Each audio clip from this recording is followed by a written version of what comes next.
ውድ ተመልካቾቻችን እንደምን ዋላችሁ? በጸበል ጸዲቅ ዝግጅታችን ላይ ነው የምንገኘው። ለዛሬ በጸበል ጸዲቅ መርሃ ግብራችን ላይ ለተጠየቀው ጥያቄ ምላሽ እየሰጡ ከኛ ጋር ቆይታ የሚያደርጉት መጋቢ ሐዲስ አባ ከነፈርግ ወልደ ገብርኤል ናቸው። ለጥያቄዎቻችሁ ተገቢውን ምላሽ ታገኛላችሁ። ቆይታችሁን ከኛ ጋር አድርጉ። ማርኮኛልና ክብርሽ ላንቺ ልገዛ ላመስግንሽ ማርኮኛልና ክብርሽ ላንቺ ልገዛ ላመስግንሽ ማርኮኛልና ክብርሽ ላንቺ ልገዛ ላመስግንሽ ማርኮኛልና ክብርሽ ላንቺ ልገዛ ላመስግንሽ መምህር እንኳን ደህና መጡ። እንኳን ደህና ቆያችሁ። በማህበረ ቅዱሳን ቲቪ ስም እናመሰግናለን እንግዳችን ስለሆኑ። እንግዲህ ቀደም ሲል ስለባረኩልን በቀጥታ ወደ ጥያቄው አልፋለሁ። ጥያቄውን ያደረሰን የምእመናን ጥያቄ ነው። ጥያቄው እንደምናውቀው በሀገራችን በተለያዩ ዘመናት የተለያዩ ግጭቶችና ጦርነቶች እንዲሁም ችግርና ቸነፈር ይከሰታል። አሁን ግን እነዚህ ክስተቶች ሲከሰቱ የምንሰማቸው አባባሎች አሉ። ይህማ የእግዚአብሔር ቁጣና መቅሰፍት ነው ሲባል እንሰማለን። ዘመኑ ዓመተ ምህረት ነው። ታዲያ በዚህ ዘመን እግዚአብሔርም መዓትህ የራቀ ምህረትህ የበዛ እየተባለ በሚመሰገንበት ጊዜ የሚመጡና የሚከሰቱ ሁነቶችን እንደ ቁጣና መቅሰፍት ቆጥሮ መዓት ተላከብን ብሎ እግዚአብሔርን መውቀስ ተገቢ ነውን? እስኪ በዚህ ጉዳይ ቤተክርስቲያናችን ያላትን አስተምህሮ አስረዱኝ፣ ግራ ተጋብቻለሁ ይላል። እንደው መዓትና ምህረት እንደ ቤተክርስቲያናችን ትርጓሜ ምን አይነት ፍቺ አላቸው?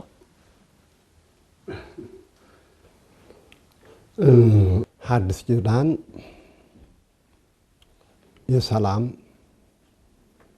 የይቅርታ፣ የምህረት፣ የአንድነት ህዝብና አሕዛብ አንድ የሆኑበት የተለያዩ በእምነት የማይመሳሰሉ የተገናኙበት ነው። ይህም ደግሞ በመዝሙር 85:10 ላይ ጽድቅና እውነት ተገናኙ ብሎ ተናግሯል። ጽድቅና እውነት፣ ምህረትና ይቅርታ፣ ተስፋና እምነት ተገናኝተዋል። ይህን ደግሞ እንዲገናኙ ያደረጋቸው የማይገናኙትን እንዲገናኙ ያደረጋቸው ማን ነው ቢባል እወለዳለሁ ብሎ የተወለደው እግዚአብሔር አምላክ ነው። በዚህ ዘመን የምህረት፣ የይቅርታ፣ የቸርነት ዘመን፣ የድህነት ዘመን ሲሆን ለምንድን ነው ጦርነቱ፣ ሁከቱ፣ ረሃቡ፣ ቸነፈሩ፣ በቋንቋ መለያየቱ፣ አንዱ አንዱን መግደሉ ለምንድን ነው እያለ ነው ጥያቄ ወንድማችን እየጠየቀ ያለው። በዚህ ዘመን ደግሞ ይህ እንደሚሆን የታወቀ ነው። የምህረት ዘመን ነው ብለናል። የምህረት ዘመን የተባለበት ግን ይሄኛው እንዳለ ሆኖ እግዚአብሔር ኢየሱስ ክርስቶስ ከቅድስተ ቅዱሳን ከድንግል ማርያም ከተወለደ በኋላ 5500 ዘመን በሲኦል የነበሩ ነፍሳትን በዲያብሎስ እግር ተረግጠው በዲያብሎስ እጅ ተይዘው የነበሩትን በመልዕልተ መስቀል ተሰቅሎ ስላዳናቸው ነው። የምህረት ዘመን የጨለማ ዘመን ነበረ። በዚያ ዘመን ማንኛውም ሰው ቢጾምም ቢጸልይም ጾሙ ጸሎቱ ወደ ገነት ያስገባው ማንኛውም ሰው አልነበረም። አሁን ግን ሁሉንም ሞት ከአቤል ጀምሮ ከአዳም ጀምሮ ከአቤል ጀምሮ እስከ ኢየሱስ ክርስቶስ ገዝቷቸው ነበረ። ሁሉም በሲኦል ነበረ። እርሱ ግን ተሰቅሎ ከቅድስተ ቅዱሳን ከድንግል ማርያም ከስጋዋ ስጋ ከነፍሷ ነፍስ ነስቶ ከሁለት ባህሪ አንድ ባህሪ ከሁለት አካል አንድ አካል ሆኖ ከተወለደ በኋላ እርሱ በመልዕልተ መስቀል ከተሰቀለ በኋላ ግን ዘመነ ምሕረት ተብሏል። የይቅርታ ዘመን ተብሏል። የሰላም ዘመን ተብሏል። የአንድነት ዘመን ተብሏል። የአንድነት ዘመን ይባል እንጂ በዚያ ዘመን አሁን የሰላም ዘመን ነው። አሁን እስኪ ማንኛውም ሰው እስኪ ኃጢአተኛ ቢሆን በእውነት በስጋ በግንባሩ ላይ ለምጽ የሚወጣበት አለ? አንተ ኃጢአተኛ ነህ፣ ኃጢአት ሰርተሃል ተብሎ በግንባሩ ላይ ለምጽ የሚወጣበት ከሰዎች የተለየ ማንኛውም ሰው የለም። ማንኛውም ሰው ነፍስ ይግደል በጠቅላላ ሕገጋትን ቢሰራም ባይሰራም እርሱ ባወቀ ማእምረ ኅቡዓቱ ባወቀ ይቀጣዋል እንጂ ባወቀ የሚያደርገውን ያደርጋል እንጂ ማንኛውም ሰው ለምጽ ወጥቶበት ከምእመናን የተለየ አንዳችም ሰው የለም። በዚያ ዘመን እኮ ምን ኃጢአተኛ ከሆነ ወይም ደግሞ ማንኛውም ሰው ኃጢአተኛ ከሆነ በግንባሩ ላይ እኮ ለምጽ ይወጣ ነበር። ኃጢአተኛነቱ እኮ ይገለጽበት ነበር። ኃጢአተኛነቱ እኮ ይገለጽበት ነበር። ኃጢአተኛነቱ እኮ ይታይበት ነበር። ኃጢአተኛ ተብሎ እኮ ይገለል ነበር። እነ ኢሳይያስን እኮ አይተናል እኮ እነ ኦዝያንን እኮ አይተናል ኃጢአታቸው በግልጽ ሲታይ። አሁን ግን የምህረት ዘመን መሆኑ ማንኛውም ኃጢአተኛውን ሰው እሱ በነፍስ ይቀጣል እንጂ በነፍስ መቀጣትን ብቻ ሳይሆን ምህረትን ካገኘ ንስሐ ከገባ ይመለሳለታል እንጂ ማንኛውም ሰው ኃጢአተኛ ነው ተብሎ አይቀጣም። ይህ ዓመተ ምሕረት ያሰኘዋል። አሁን በዚህ ዘመን ለሚለው ጉዳይ ግን ማቴዎስ 24ን ቢያነብልኝ በጣም ደስ ይለኛል። ማቴዎስ 24ን ቢያነበው ማቴዎስ 24 6 ጀምሮ ቢያነበው በጣም ሁሉም ሰው ደስ ይለኛል። ትንቢቱ ያልተፈጸመ ግን በአሁኑ ሰዓት ትንቢቱ እየተፈጸመ ያለ አትፍሩ፣ አትደንግጡ፣ አትሸበሩ። በዚያን ጊዜ ጦርነት ይሆናል፣ በዚያን ጊዜ ሁከት ይሆናል፣ በዚያ ጊዜ ሰላም ይጠፋል፣ በዚያ ጊዜ ወንድም ወንድሙን ይገላል እያለ ይናገራል። አሁን ያለንበትም ዘመን በሁሉም በዓለም ላይ እየተደረገ ያለው ያ ቃል ነው። እንዳውም በዚያ ላይ ምን ይላል? ወንጌል በሁሉም ቦታ ይሰበካል ይላል። ከዓለም ኢየሱስ ክርስቶስ ከተወለደበት ዘመን ጀምሮ እንዳሁን ወንጌል ተሰብኮ አይታወቅም። ሁሉም በየቦታው ይሰበካል። ነገር ግን ይህ ምንድነው? የምጽአቱ ምልክት እንዲሆን ነው።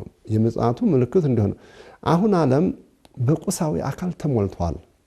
በቁሳዊ አካል ተሞልቷል። እግዚአብሔርን ማምለክም ትቷል፣ ዘንግቷል። ዓለም ደግሞ እሱ ደግሞ አትደንግጡ ተብሏል። አሁን ይሄ የምህረት ዘመን ሆኗል። በዚህ መካከል እንዴት ነው የምህረት ዘመን ተብሎ የሁከት ዘመን የሚሆነው የጭቅጭቅ ዘመን የሚሆነው ብሎ ነው ወንድማችን የሚናገረው ወይ ግሮ ዮሐንስ 15 ላይ ምን ብሎ ነው የተናገረው? እርሱ ራሱ የሰላም ዘመን እኮ ቢሆንም በነፍስም በስጋም ሰላም አለ። በተረፈ ነው በትክክለኛ ሰላም የታወጀው ስለ ነፍሳችን ነው። በስጋ እኮ ፍጹም ሰላም ቢሆን እኮ የኃጢአታችን በግንባራችን ላይ የሚለጠፈው ቀርቷል። አዎ የሚጻፈው ቀርቷል። አዎ ግን ፍጹም ሰላም ቢሆን እኮ ምን ይላቸው ነበር ደቀ መዛሙርት? ዓለም እኔን እንደጠላ እናንተንም ይጠላችኋል። በዮሐንስ 15 ላይ ዓለም እኔን እንደጠላ እናንተንም ይጠላችኋል። ግን ምሏቸዋል ሰላሜ አሐድግ ለክሙ፣ ሰላሜን እሰጣችኋለሁ፣ የአባቴ ሰላም ከእናንተ ጋር ይሆናል። ስለ ሰላም እየነገራቸው ግን ከታች ዝቅ ብሎ ምን ይላል? ዓለም እኔን እንደጠላ፣ ዓለም እኔን እንዳሳደደ፣ ዓለም እኔን እንደሰቀለ፣ ዓለም እኔን እንደገረፈ ይገርፋችኋል ብሏል። እነሱ ስለ ሰላም ነው የሚሰብኩት። ሰላም የሆነው ኢየሱስ ክርስቶስ ደግሞ ሰላሜን ትችላችኋለሁ ብሏል። እንዴት ነው ይሄ? ይህን ስናየውና ስንመለከተው እነሱ ግን ስለ ሰላም ይሰብኩ ነበረ። ምንድነው? ስለ ሰላም እየሰበኩ ግን ይገረፉ ነበረ። ትልቁ ነገር እየተገረፉ ደግሞ ምንድነው? ከአደባባዩ ሲወጡ ደግሞ በጣም ደስ ይላቸው ነበረ። እየተቆረጡ አንገታቸውን በሰይፍ እየተቆረጡ በጣም ደስ ይላቸው ነበረ። አንዱ ወንድሙ ሲሞት ከአንዱ ሀገር አንዱ ሸሽቶ አይሄድም። በዚሁ ሀገር ነበረ የሚያስተምረው። ወንጌልን እየሞቱ ያስተላልፉ ነበር። እኛ ግን አሁን ወንጌልን እየሞትን ወንጌልን እያስተላለፍን አይደለም። እየሞቱ ያሉትን ዝም ብለን ነው እየተመለከትናቸው ያለነው። ይሄ ነው ሰላም። እነሱ ራሳቸው እንደ ሰም እየቀለጡ ሻማ እየሆኑ ግን ለሕዝቡ ብርሃን ይሆኑ ነበረ። አሁን እኛ ግን በዘመናችን ምእመናኑ ነው ሻማ እየሆኑልን ያለ ነው። ይሄን ነው ልንገነዘብ ያለው እና ሰላም እንዴት ነው በዚህ ዓለም ሰላም የሚለው? ሰላም ጌታዬ ይህ እንደውም የምጡ መጀመሪያ ነው፣ የጩኸቱ መጀመሪያ ነው፣ የጭቅጭቁ መጀመሪያ ነው። እርሱም በዮሐንስ 14:30 ላይ ምን ብሏል? ይመጽእ መልአኩ ለዝንቱ ዓለም ብሏል። የዚህ ዓለም ገዥ ይመጣል ብሏል። የዚህን ዓለም ገዥ ዲያብሎስን እኮ አስሮታል ብለናል እኮ አስሮታል ብለናል እኮ። ነገር ግን እርሱ ወደ ሲኦል እንዳንሄድ አሰረው። ወደ ሲኦል የገነት ባለቤት እኛን አደረገን እንጂ የዚህ ዓለም ገዥ መልአኩ ይመጣል ብሏል። አሁን የዚህ ዓለም ገዥ እኮ በዚህ ዓለም እኮ ሰልጥኖ ዓለሙን እኮ እያናወጠው እኮ ነው። ዓለሙ እኮ በገንዘብ ስለ ገንዘብ እንጂ አምልኮተ እግዚአብሔር ይረሳበትና ይዘነጋበት እኮ ነው። የሁላችንም ልቦና ዓመተ ምሕረት መሆኑንም ብናስብ ዓመተ ምሕረት ዘመኑ የሰላም ዘመን ነው ብንል ብዙዎቻችን ሰላም በቃል የሚመጣ አይደለም። ሰላም በቃል የሚመጣ አይደለም። አሁን ትልቁ ነገር የኛ ሰላምን እናገራለን። ኤርምያስን 8:15 ላይ ጀምረን ወይም ከ8 ጀምረን ስናነበው ሰላም ሰላም ይላሉ፣ ግን ሰላምን ይጸየፋሉ ይላሉ። የአሁኑ ትውልድ ስለ ሰላም ይሰብከናል፣ ስለ ሰላም ይናገረናል። በልቡ ውስጡ ግን ኒኩለር ነው ያዘው። ሰላም ሊመጣ የሚችለው አፍም ልብም አንድ ሲሆኑ ብቻ ነው። አፍና ልብ አንድ ሆኖ ባላመኑበት ሰላም ይመጣል ተብሎ ሊታሰብ አይችልም። በሚዲያ ወጥቼ እኔ ስለ ሰላም እናገራለሁ፣ ስለ ሰላም አወራለሁ። በተዘዋዋሪ መልኩ ደግሞ የልቤን ሌላውን ነገር በምሽት የምሰራውን ስራ እሰራለሁ። አሁን ሰላም መጥቷል። በኢየሱስ ክርስቶስ ሰላማችንን አግኝተናል። የቱ ጋር ነው ያለው ሰላሙ? ትልቁ ሰላማችን በነፍስ ነው። ትልቁ ሰላማችን። ስለዚህ በዚህ ምድር ላይ ሰላም የለም ማለት ነው። በዚህ ምድር ላይ ምን ጊዜም ቢሆን ሙሉ ሰላም የለም። ሙሉ ሰላማችን ያለ ሙሉ ሰላማ ተስፋችን ያለ በኢየሱስ ክርስቶስ በስቅለት ሰላም አድርጎታል ዓለሙን። ሰላም አድርጎታል ዓለሙን። ዓለሙን ኒኩለር ለምን ይሰራ ነበረ? እምነት ያላቸው ሰዎች ሆናችሁ ኒኩለር የሚሰሩ እምነት ያላቸው ሰዎች ሆነ የተለያዩ ነገሮችን የሚያደርጉ ዓለም ሁከትን እያደረገ ያለው እኮ በስጋ በፍጹም በስጋ ብቻ አይደለም። እሱ ትክክለኛውን ሰላም አምጥቶልን ሄደው ሰላሙን ሰጥቶን ሄደው በነፍስ እንደሆነ ልናውቅና ልንረዳ ይገባናል። በነፍስ ብቻ አይደለም በስጋ ሰላም ስናገኝ ነው ግን በነፍስ ሰላም የምናገኘው። ይሄ ልናውቅና ልንረዳ ይገባናል። ነፍስ ሰላሟን የምታገኘው በስጋ ሰላም ሆኖ ሰላሙን ሲሰራ ነው። የሰላምን ስራ ሲሰራ ነው። ይህ ካልሆነ ግን ነገሮች ሁሉ ይወነባበዱብናል። ሁሉም ነገር ግን እኛ ከጸለይን እኛ ከጾም ወደ እርሱ ካመለከትን ዮናስን እኮ ሂድና አስተምር ብሎ ነው በትንቢተ ዮናስ የተናገረው እግዚአብሔር አምላክ። ነገር ግን ዮናስ ምን ብሎ ነበረ የተናገረው? አንተ መሐሪ ነህ፣ አንተ መሐሪ ነህ፣ ይቅርታህ የበዛ ነው። ስለዚህ እነዚያ ሰዎች ይቅር ብትላቸው እኔን ውሸታም ታሰኘኛለህ ነበር ዮናስ ሐሳቡ። የሱን ውሸት ነው እንጂ ውሸታም እባላለሁ ብሎ ነው እንጂ ያሰበው ዮናስ ለሕዝቡ ድነት አልነበረም። ሄደ ግን አስተማረ። እግዚአብሔር ግን እንዳለው ይቅር አለ። አሁን እኛ በትክክለኛ ሕዝቡን ብንሰብከው ብናስተምረው ከሕዝቡ ቀድመን ብንገኝ የሰላምን ባለቤት መለያየት ባይኖር ቋንቋና ዘር ባናመልክ እግዚአብሔር ይቅር አይለንም ብለን በፍጹም አናስብም። እግዚአብሔር ይቅርታ አምላክ ነው። እግዚአብሔር ይቅርታ አምላክ ነው። ታዲያ እግዚአብሔር ይቅርታ አምላክ ከሆነ በመጽሐፍ ቅዱስ ላይ ያለው መቅሰፍትና አሁን በዘመናችን ያለው ጦርነትና ግጭት ልዩነቱ ምንድነው? በእውነት እግዚአብሔር የሰላም አምላክ ከሆነ ሰላሜን ትችላችኋለሁም ካለን ስለምንድነው መዓት እየመጣብን ያለው?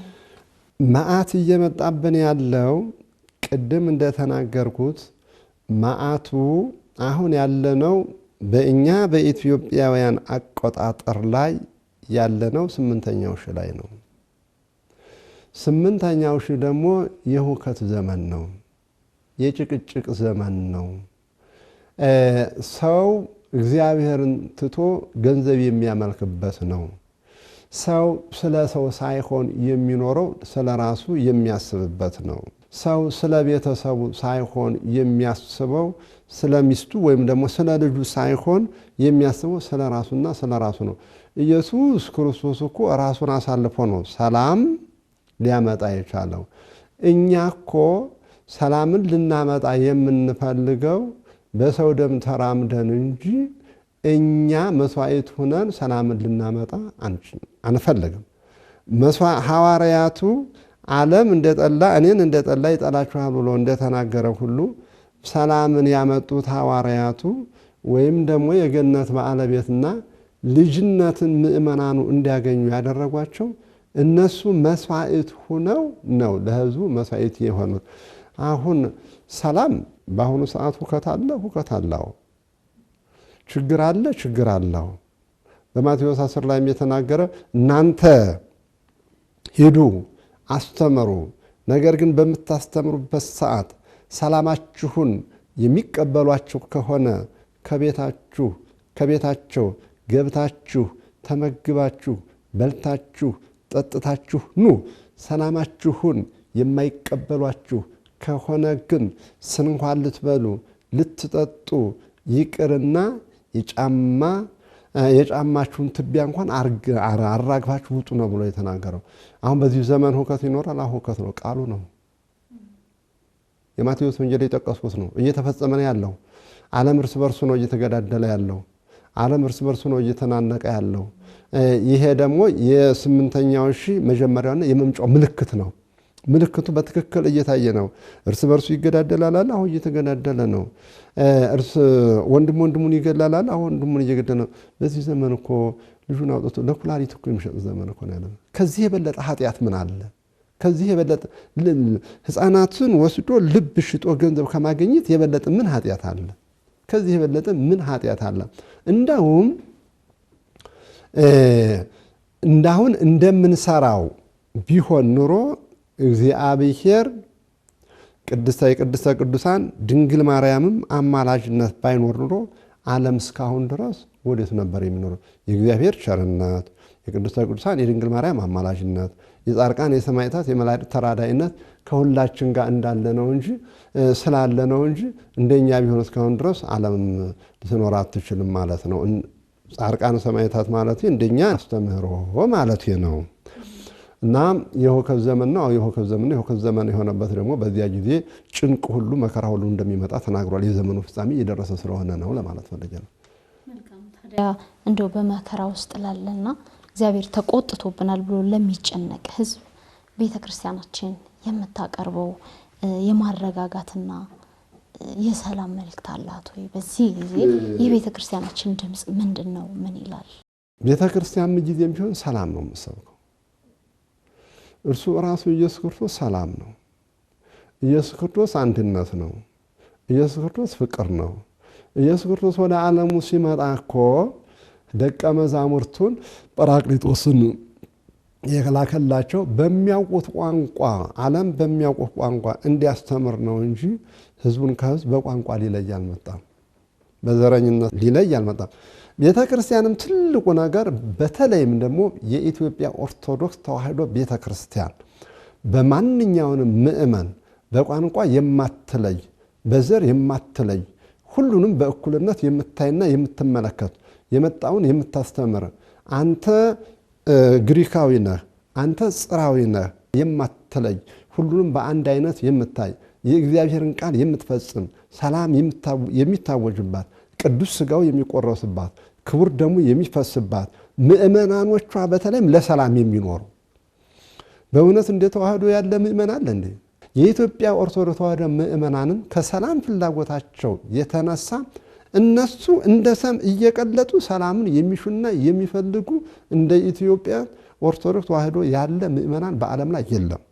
ሁልጊዜም ቢሆን ሰላምን የሚሰብኩ ሰላምን የሚያስተምሩ ይህንንም ደግሞ ከማን ነው የተማሩት? ከራሱ ከኢየሱስ ክርስቶስ ነውና ወነሰተ ዓረብተ ማእከል ዘጽል ያ የጥሉን ግርግዳ ያፈረሰውን ኢየሱስ ክርስቶስን በማሰብ የጥሉን ግርግዳ አፍርሶ አንድነትን የሰበከውን ኢየሱስ ክርስቶስን በማሰብ የጥሉን ግርግዳ አፍርሶ ጨለማውን ያስወገደውን ኢየሱስ ክርስቶስን በማሰብ የጥሉን ግርግዳ አፍርሶ ከሲኦል ወደ ገነት ያሸጋገረንን ኢየሱስ ክርስቶስን በማሰብ ነው። እንደ ኢትዮጵያ ኦርቶዶክስ ተዋሕዶ ምእመናን ስለ ሰላም የሚኖርና ስለ ሰላም የሚሰበክ የለም። ሌሎችም ሃይማኖቶች በእውነት እንደዚህ ቢሆኑ ይሻላል ብዬ አስባለሁ። እና መከራ መጣብን ብሎ ስለ መከራ በጣም ሁላችንም በዚህ ዓለም ጊዜም ቢሆን መከራ ያለ ነው የሚኖር ነው። የሥጋ መከራ ደግሞ ኃላፊና ጠፊ ነው። አሁን ምእመናኑ መፍራት ያለባቸው የነፍስን መከራ ነው። በነፍስ መከራ ደግሞ የሥጋን መከራ ነው። በሥጋ መከራ ደግሞ የነፍስ ደስታም እንደሚገኝ ማወቅና መረዳት አለባቸው። ስለዚህ የሥጋን መከራ ሲፈሩ የነፍስ መከራ እንዳያመልጣቸው ሁላቸውን ወተካዘባ የዚህ ዓለም ሐዘን የዚህ ዓለም መከራ ሐዘን ሰማያዊ መከራን ያመጣል ብሎ ቅዱስ ጳውሎስ ተናግሯል። የዚህ ዓለም ሐዘን ጠፊ ነው። አሁን ምእመናን ያለባቸው ይረጋጉ፣ ይጽናኑ፣ በተለያየ መኩር ደግሞ ይረዳዱ። አንዱ ወንድሙን አንዱ ይርዳው። እስኪ ከሌላው ይማሩ። እስኪ መረዳዳት አለባቸው ብዬ አስባለሁ።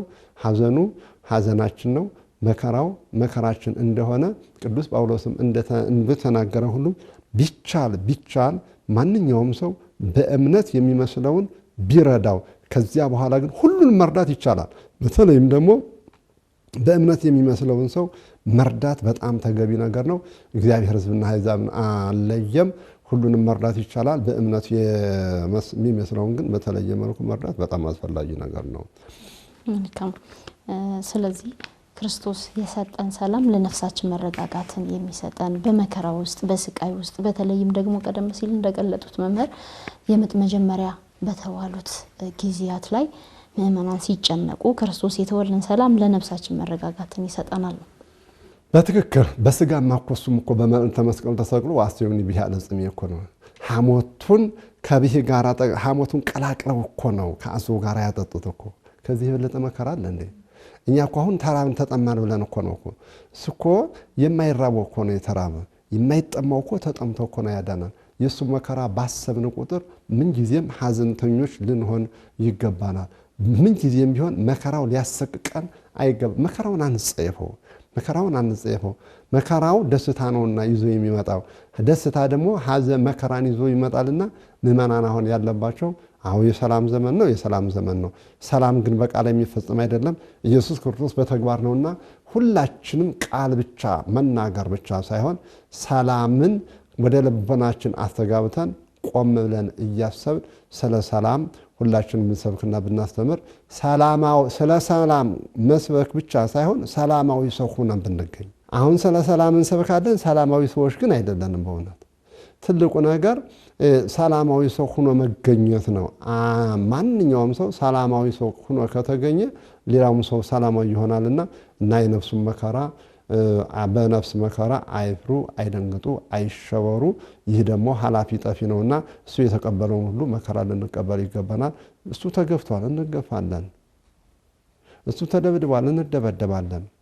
ይህንን ስንል ግን ራሳችንን በጣለ መልኩ አይደለም፣ ራሳችንን በጠበቀ መልኩም ነው። ለሁሉ ጊዜም ቢሆን እኛ የምናነሳት ነው። ለመጽሐፍ ከመልታይቴ ከመዝለቱ ካላይተ ቀኝህን ቢመታ ግራህን ድገመው ይላል የኛው ወንጌል። ይህ ለወንድም በእምነት ለሚመስለው ነው። ጌታ ያዋ ዝም ብሎ በርግጎ ለመጣው ሁሉ ሰይፍ ለሚያነሳው ሁሉ በትዕግስት መቀበሉ ትልቅ ነገር ነው። ግን እናስተውል፣ ቆም ብለን እንመልከት፣ ዘመዶቻችን እንረዳዳ። እግዚአብሔር እድሜ ይስጥልን መምህር፣ በጣም እናመሰግናለን። እኔም አመሰግናለሁ።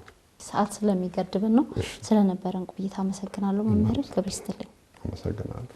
ተመልካቾቻችን የዛሬ የጸበል ጸዲቅ ቆይታችን የተከታተላችሁትን ይመስል ነበር ነው። ከዝግጅታችን ጥሩ ትምህርት አግኝታችኋል ብለን ተስፋ እናደርጋለን። ቀሪ የማህበረ ቅዱሳን ቴሌቪዥን መርሃ ግብራት ወደ እናንተ መድረሳቸውን ይቀጥላሉ። በእኛ በኩል አበቃን። ይቆየን።